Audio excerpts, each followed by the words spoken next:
Boa noite, galera. 19 horas e 30 minutos, quarta-feira, 19 de abril. Vamos embora, vamos pra cima. Vamos dar aquela ajeitada aqui e vamos lá, né?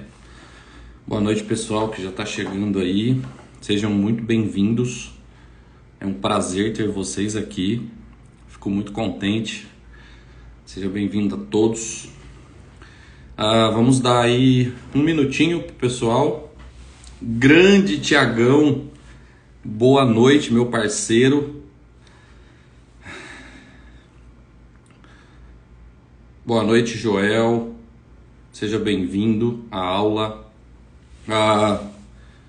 Sem delongas, para a gente manter o perfil de aula que a gente vem fazendo, né?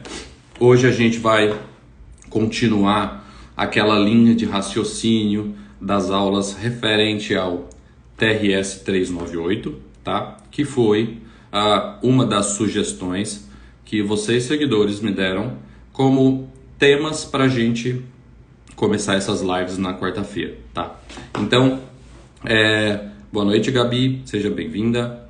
Então, nesse sentido, a gente começou, né? Eu achei mais interessante a gente começar com o capítulo 6, o capítulo 4, onde a gente tem a implementação do protocolo TRS 398, como ele funciona. Depois a gente deu a segunda aula, que é o capítulo 6, que é calibração de equipamentos que emitem fótons de alta energia, né? Demos uma aula prática sobre tudo isso e na sequência, então, a gente vai falar sobre calibração de feixes de elétrons, né, que é a aula de hoje, e vamos falar sobre calibração cruzada de placas paralelas, tá bom? E algumas peculiaridades de alguns detectores novos que existem e como que a gente tem que trabalhar com esse tipo de coisa, tá?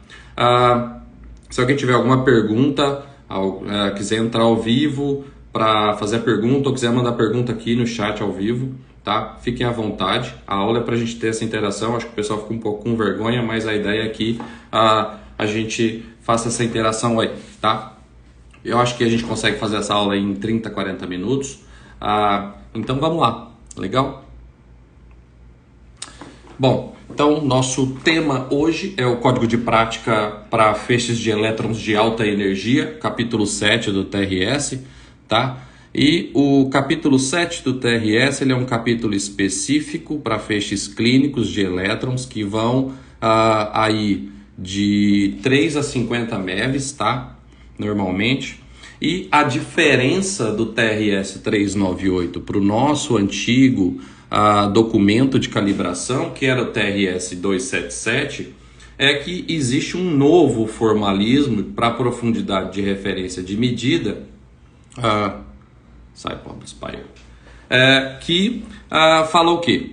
Que fala onde o ponto de verificação da dose agora, o ponto de referência de medida da dose de um feixe de elétrons, seja baseado na curva, né, de deposição de dose da água desse feixe num ponto onde a gente tem 50% da dose, né? O que a gente conhece como o R50. Mas por que existiu esse novo formalismo? Essa é uma coisa interessante de entender o porquê que existiu a evolução.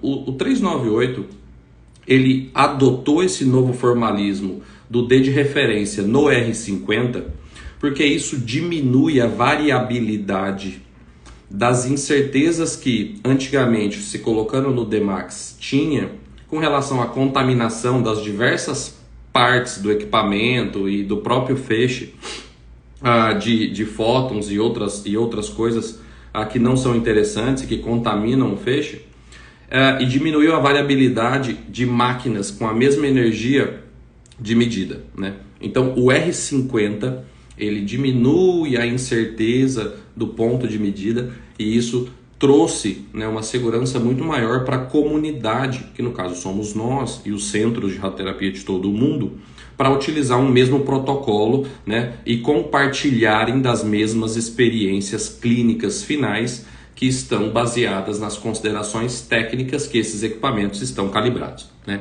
Então isso é muito importante. Então, voltando. O capítulo 7 para elétrons, ele fala que os detectores que devem ser usados tem que seguir a recomendação geral do protocolo, tá? Quanto ao uso dos detectores. Então, eles recomendam, eu coloquei essa palavra até aqui um pouco. Boa noite, Dr. Renato, seja muito bem-vindo, grande Dr. Renato Lusa.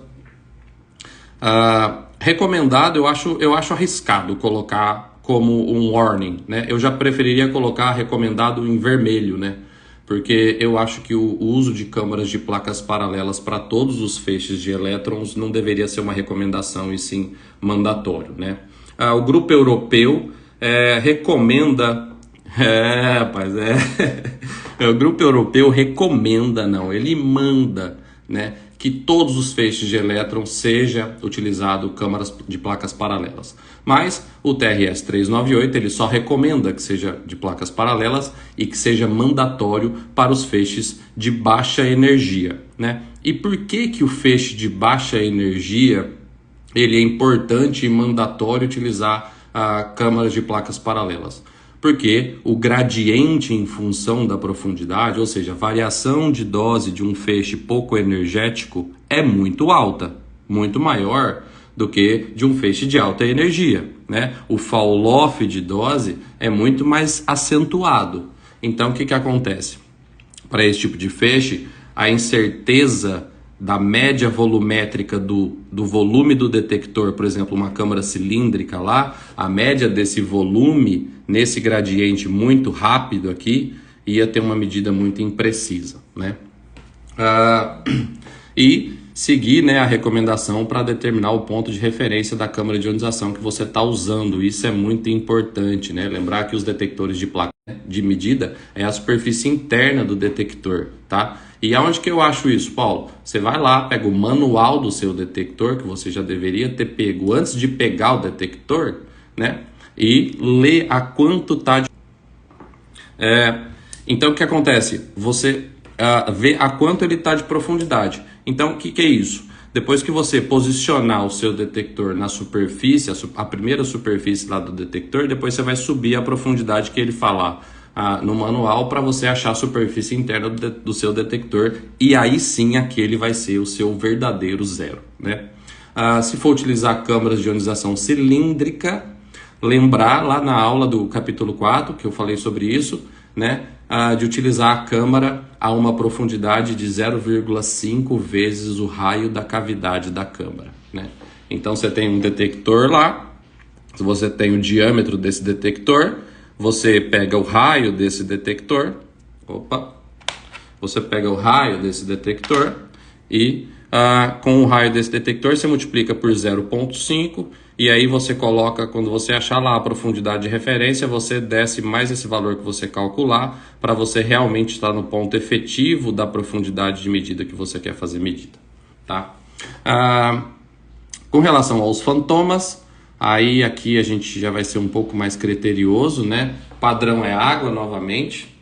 Mesmas coisas do capítulo 4, pessoal. Evitar capinha, velho. Capinha, aquelas camisinhas de câmara de ionização, aquilo lá atrapalha a leitura sim, porque aquilo lá faz com que a variação de pressão no volume não seja adequada, né? Então seu detector talvez fique numa profundidade de água que a quantidade de massa de água gere uma influência na pressão ou não, e aí seu detector está lá emborrachado e não existe troca rápida de ar dentro do volume da câmara, e aí o seu KTP vai variar, né? Você não vai estar medindo uma coisa real.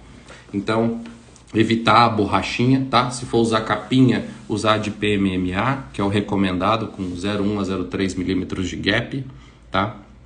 E aí entra o formalismo, né? Que é utilizado agora pelo TRS 398, né? Esse formalismo, ele é baseado na qualidade do feixe, né? E para feixes de elétrons, a qualidade do feixe é medido por um cara que chama R50, tá bom? R50. Então, o que é o R50, Paulo de Tarso? O R50 é a profundidade onde a dose é de 50% do valor máximo, né?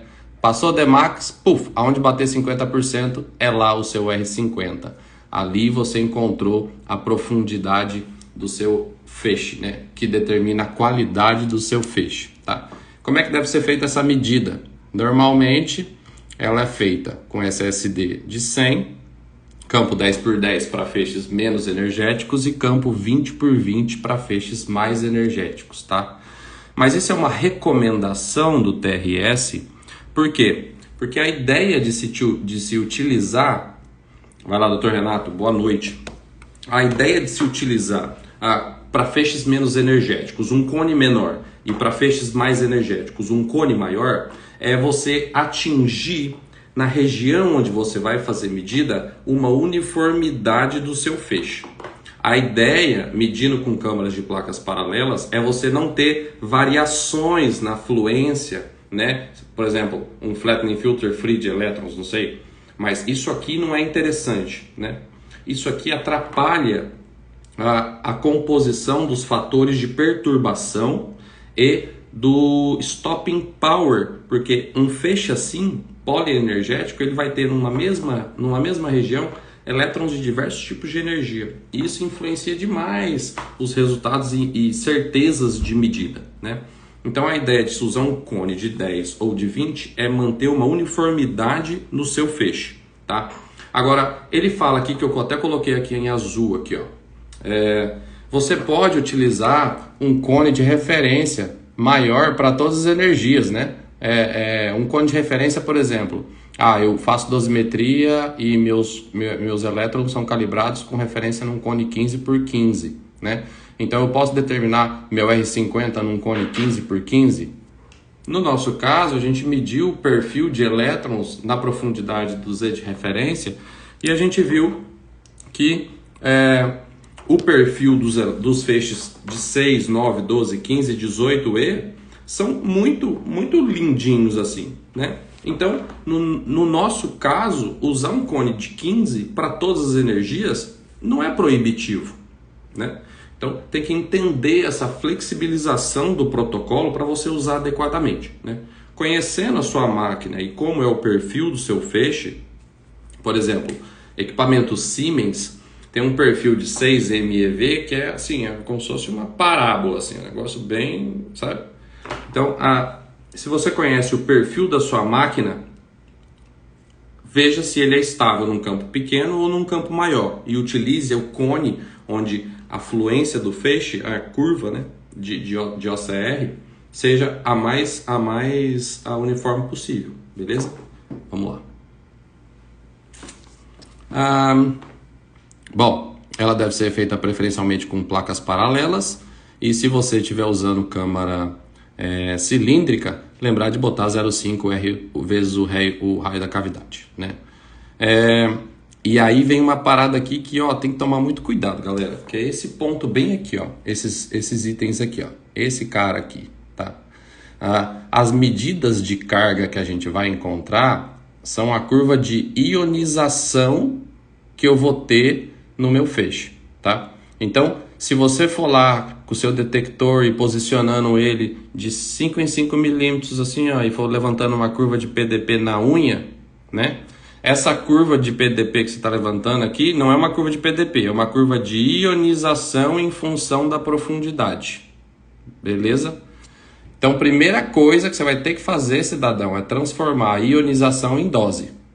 Se você não fizer isso, você já vai estar fazendo tudo errado. Beleza?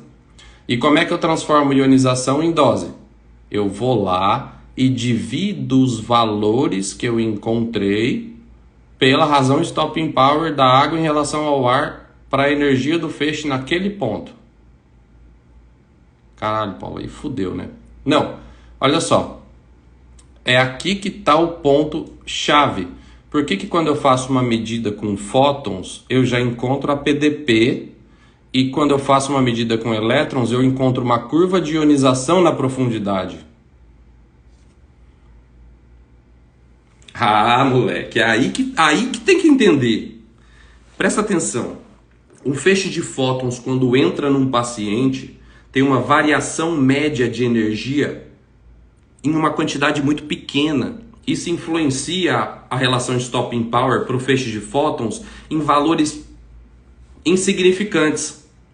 Então o que acontece? A curva de ionização basicamente é a curva de dose, de PDP.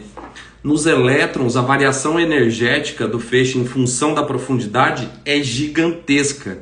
E o resultado disso, a consequência disso na relação stopping power da água para o ar do feixe de elétrons é gigante.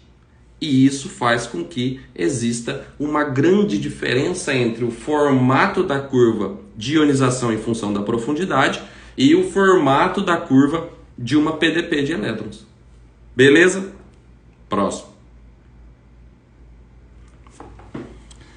Depois que eu transformei a ionização em dose, eu vou fazer a determinação do valor do R50, né? Eu vou lá no gráfico, né? E vou achar o valor onde tem 50% da dose, beleza?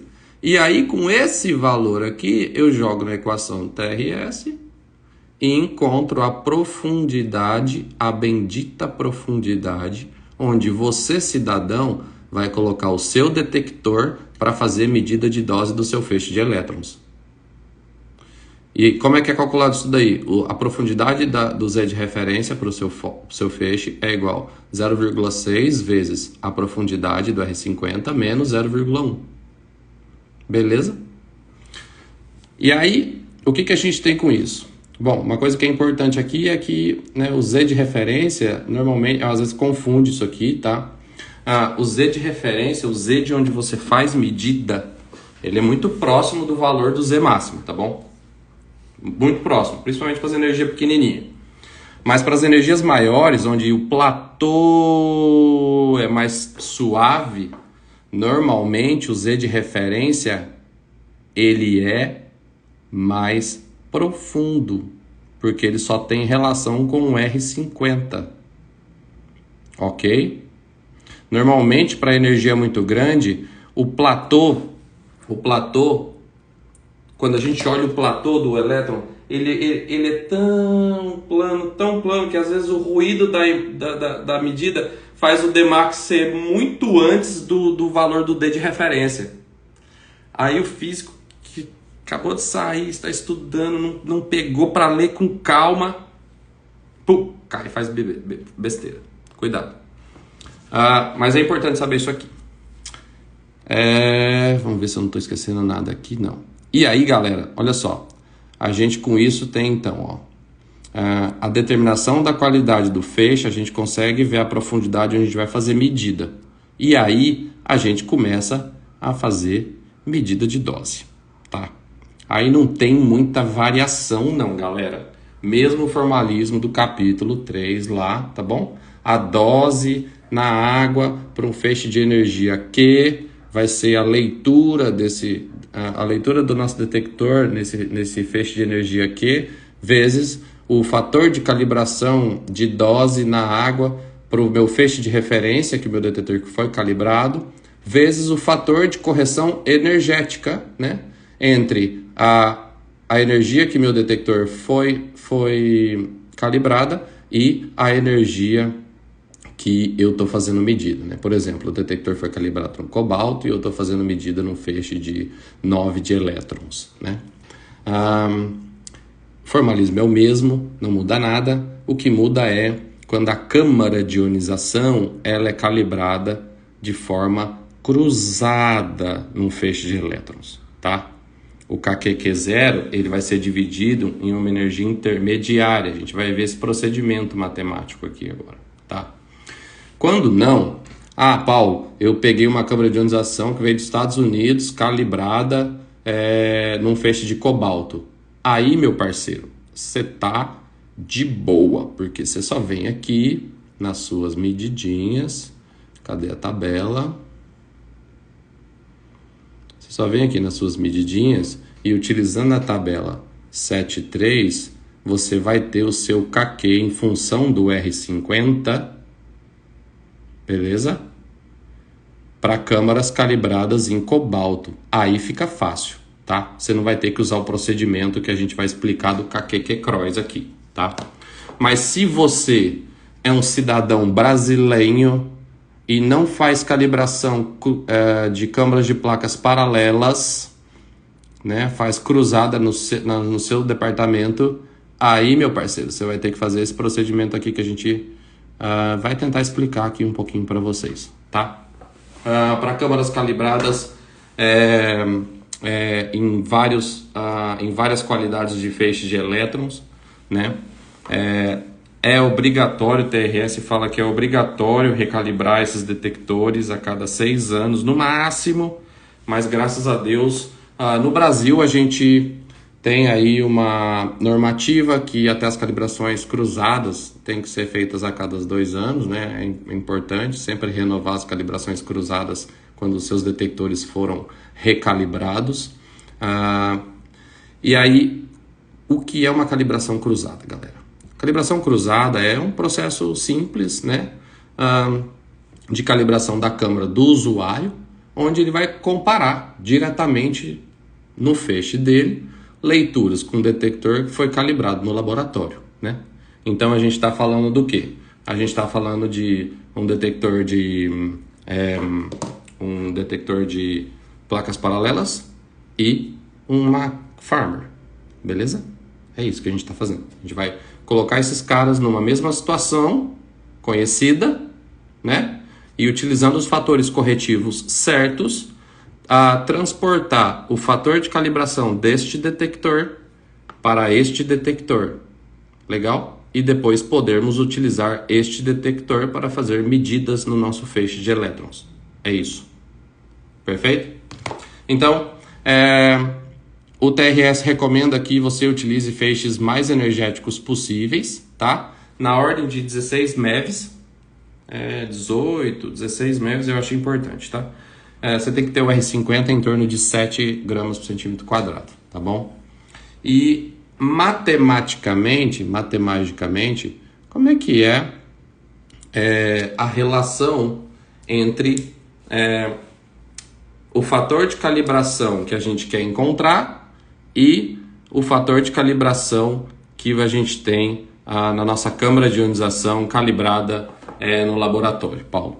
Bom, se a gente jogar a leitura do nosso detector, que a gente quer encontrar o fator de calibração no feixe, para cá, a gente fica com NM, tudo do Q-cross, igual a NM, tudo no Q0, aqui o Q0, né? Aqui um Q-cross. E aí a gente faz uma transformação desse Q0, né? Com o fator de correção energético de Q0 para Q-cross, né? Paulo, o que você está fazendo aí? Não entendi nada, velho. Vamos com calma, tá? Vamos lá.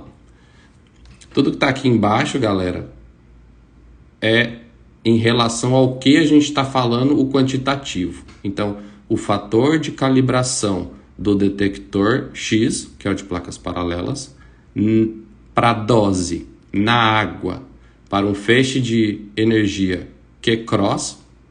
Paulo, não pode ser energia A? Pode ser A, beleza. É igual a leitura do detector de referência, o calibrado no laboratório, na energia Q-cross, que vocês querem chamar de A, dividido pela leitura do detector que eu quero encontrar o resultado na energia Q-cross, que vocês querem chamar de A. A razão dessas leituras multiplicada pelo NDW, né, que é o certificado de calibração da câmara de ionização que a gente está usando de referência para dose na água, para o feixe Q0, que é o feixe de referência, né? Normalmente tudo que é zerado aqui é referência para a gente, P0, T0, Q0. E o fator que corrige a variação de leitura do meu detector da energia de referência para a energia que a gente está fazendo medida, né? Isso aqui também eu já expliquei lá na aulinha do capítulo 3 e 4, primeira aulinha do TRS, tá? E aí, galera, o que a gente faz? A gente basicamente faz as leituras naquelas condições que eu mostrei. A gente tem esse cara a gente vai encontrar na tabela 7.3, né? Porque o nosso detector de referência ele foi calibrado em cobalto, beleza?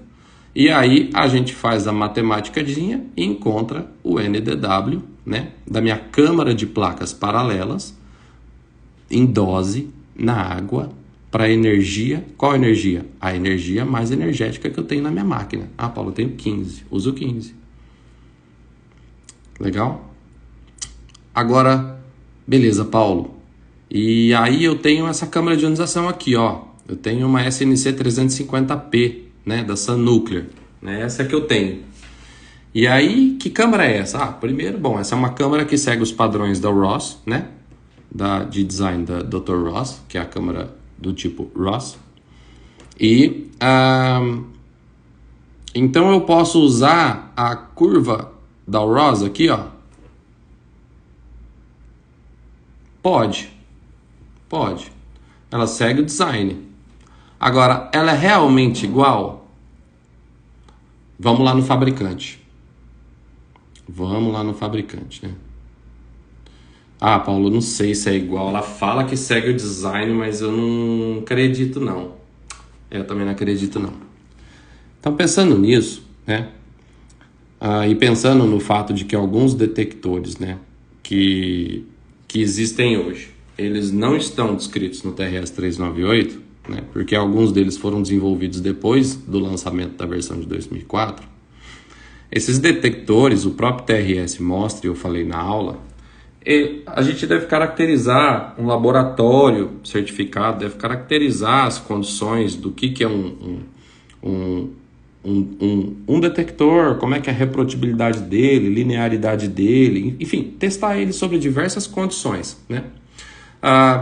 E aí, nesse sentido, né, a gente precisa de uma caracterização. E existem alguns laboratórios no mundo, aí, padrões, que fazem caracterizações de detectores e outras coisas, né? A Sun Nuclear, né, ela possui, né, uns documentos de caracterização dos detectores, né, que não existem no TRS.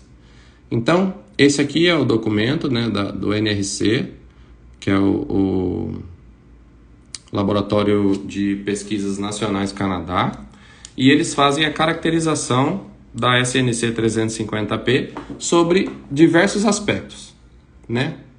Então, uma passada rápida, ele faz caracterização de uma maneira geral, ele explica como ele vai usar aqui, quais foram as incertezas de medidas, e aí eles mostram, né, repetibilidade da câmara, eles mostram como é que é a recombinação iônica dentro da câmara em função da voltagem, eles mostram a correção de polaridade em função da energia do feixe, né? Existe uma série de itens muito importantes. E aí eles terminam, né, com a dependência energética, que é o quê?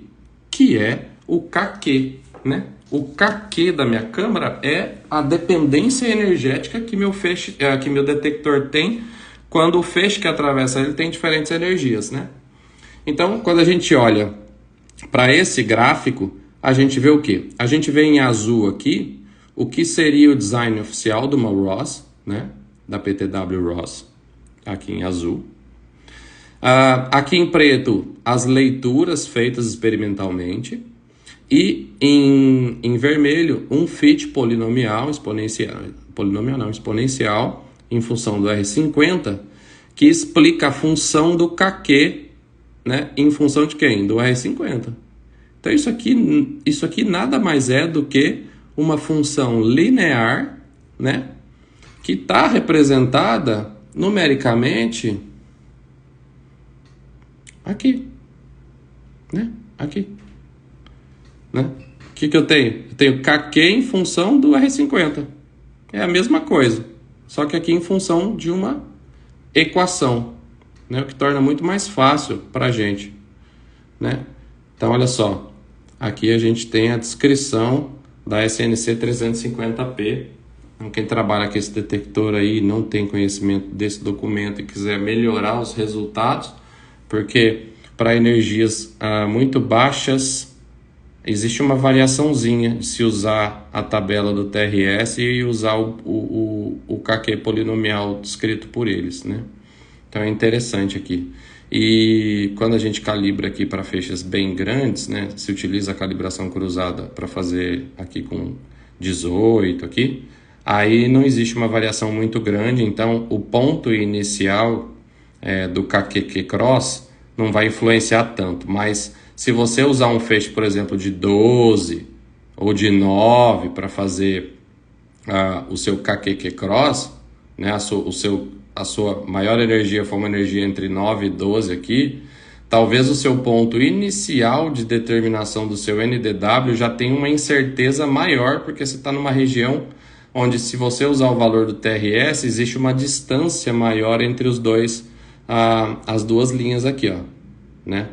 Então, olha aqui. Enquanto que aqui não. Então, você já começa achando um NDW que já tem uma incerteza, tá ligado? E aí, depois, quando você vai usar isso no feixe clínico, você vai usar outra tabela, a 7.4, piorou mais ainda a situação. Mas vamos lá.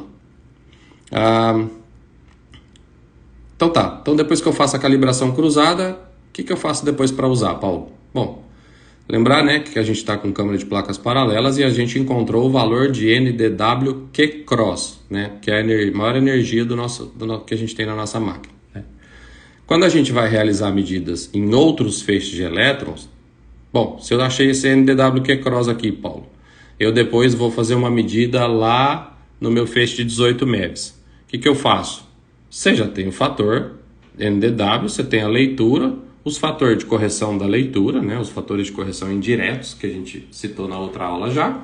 Você calcula a dose, né, não vai ter fator corretivo de energia, né, porque o Q-int vai ser o Q-cross. Então, Q-cross, Q0, Q-cross, o Q-cross vai ser 1, né, porque o NDW vai ser da própria já energia. Mas se você estiver fazendo medidas em outros feixes de elétrons, você vai ter que corrigir as leituras pelo fator energético do feixe que você está fazendo medida frente ao que a câmara foi calibrada, o de maior energia, né? Então, nesse sentido, existe um macetinho, né, do TRS 398, que é o artifício matemático para resolver o problema do você 9 de elétrons enquanto sua câmara está calibrada num feixe de 18.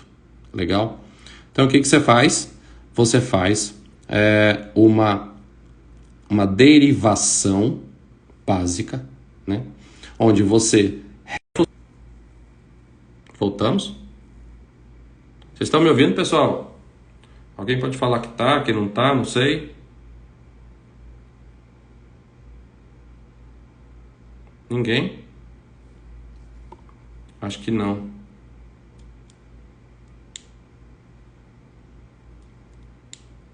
Eita. Alguém me ouvindo? Beleza, obrigado, Fê. Obrigado, vamos lá. Então pessoal, beleza. Se cair, vocês me avisam. Aqui em São Luís está chovendo muito esses dias. Todo mundo tem acompanhado nos jornais aí. O estado do Maranhão tem sofrido muito com as chuvas, então a comunicação e internet aqui em São Luís está horrível. Já não é boa e está horrível, né? Então, depois você vai pegar só o valor do KQQINT, né, que vai ser o valor que você vai precisar do R50, para ter só o valor que você vai tirar da tabela 7.4 aqui, fazendo essa derivação, tá ligado? Então, olha como isso fica mais fácil, né? Com isso, você faz medida direta. Mas, vamos lá. Se a gente precisar fazer medida fora das condições de referência, né? PDP, por exemplo. Para medir PDP é a mesma situação do R50, né? Primeiro você vai determinar os valores da curva de ionização, depois transformar em dose absorvida. Somente depois disso é que você pode partir para o passo onde você pode avaliar os parâmetros técnicos de uma curva de elétrons, né? Por exemplo, o D máximo, o D de referência, o R100 da curva, o R90, que são os parâmetros tradicionais de descrição de um feixe de elétrons. Legal? Paulo, a gente vai depois falar especificamente sobre feixe de fótons, feixe de elétrons, feixe de ortovoltagem, né? Que são as aulinhas que a gente vai seguir baseada no CAM, tá? Então, não se preocupem, depois a gente vai abordar isso aqui. Agora, o output, vem um lance interessante aqui que eu queria mostrar para vocês, tá?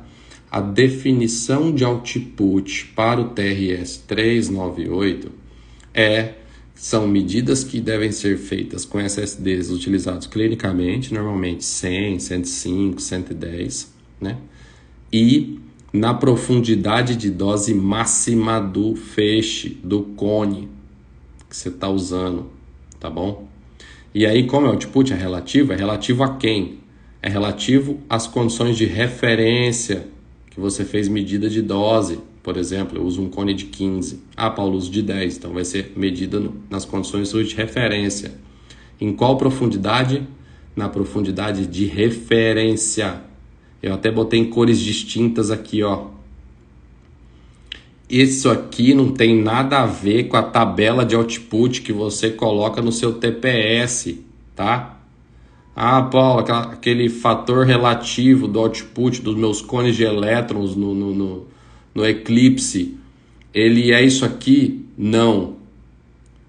Ele não é isso aqui, tá? Isso aqui é a definição de output do TRS 398, tá? E aqui vem uma informação muito importante, tá?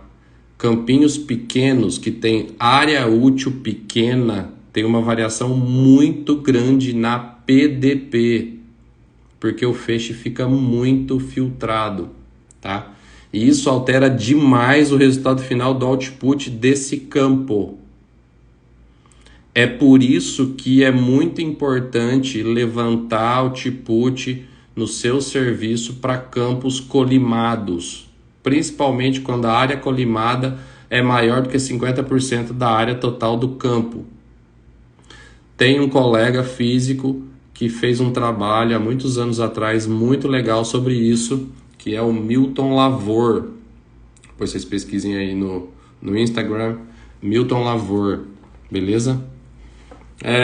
Fantoma de plástico, Paulo, água sólida. Não recomendo o uso, velho. A não ser que você não tenha outra forma. Agora, se for só vagabundagem, sabe, que você não quer encher o Phantom, toma vergonha na tua cara, tá bom? Fonte de maiores discrepâncias na determinação de dose tá aqui, tá? Tá aqui. Lembrar que se não tiver jeito, Paulo, eu não tenho câmera à prova d'água, minha câmera é antiga, eu trabalho num serviço, né, de complicado. Eu não tenho ferramentas para nivelar a câmera adequadamente. Então, sim, aí nesse caso, né, primeiro você vai ler o manual da sua água sólida, você vai ver do que ele é composto, tá?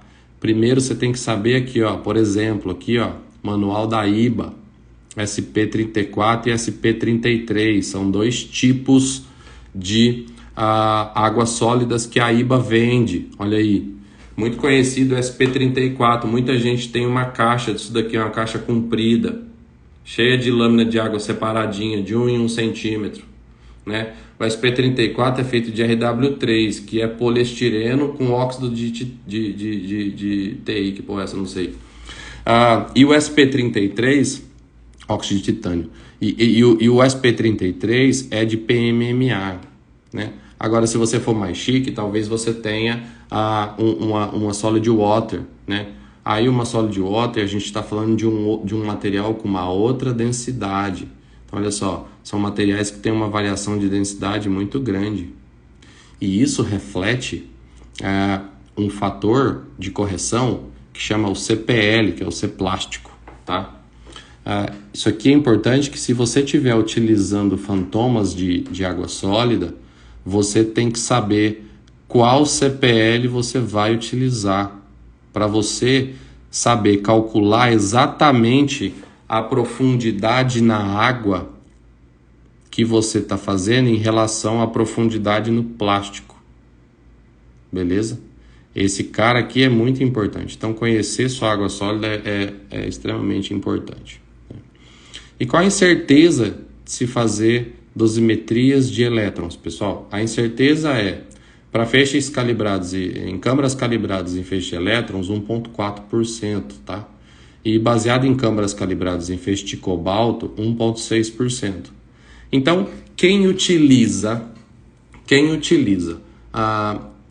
certificados de calibração internacionais de câmaras placas paralelas calibradas em feixe de cobalto tem uma incerteza 0,2% maior do que quem faz com câmaras calibradas em feixes de elétrons. Paulo, mas por que, se aqui a gente ainda tem um passo a mais, que é a calibração cruzada? Porque aqui nas câmaras calibradas em feixe de cobalto existe um fator que é o fator de perturbação da correção da fluência do feixe de elétrons na cavidade do detector. E esse fator de corretivo, ele é muito alto matematicamente. E isso faz com que a incerteza baseada em câmaras calibradas em feixe de cobalto seja um pouquinho maior. Mas comparado aí com o de fótons, eu acho que o valor está bem legal, né? Então, pessoal, a ideia... Olha só que interessante uma coisa que eu também queria mostrar para vocês. A dependência energética de um detector, ele segue, né? Todos eles seguem uma mesma ideia, olha só. Ó. Outros exemplos de KQ em função do R50. Mesma ideia. Legal? Mesma ideia. Mesma ideia. Vamos lá. Então, a parte mais legal, que eu acho, é não esqueça, né? Não esqueça. Checar a posição da sua câmara de ionização no centro do campo. Muito importante. Checar o SSD na superfície da água. Muito importante. Checar o aplicador utilizado para dosimetria. Cone de 10, cone de 15.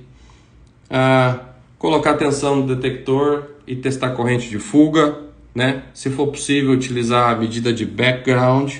Muito importante também. E aí a gente volta lá em cima. No seu detector, ainda checar o zero, né? O primeiro zero, tá?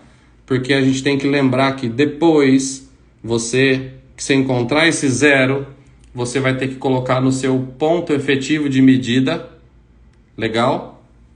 Então, posicionar a superfície interna da câmara na posição zero, né? E essa distância D aqui, quem vai te dar é o fabricante.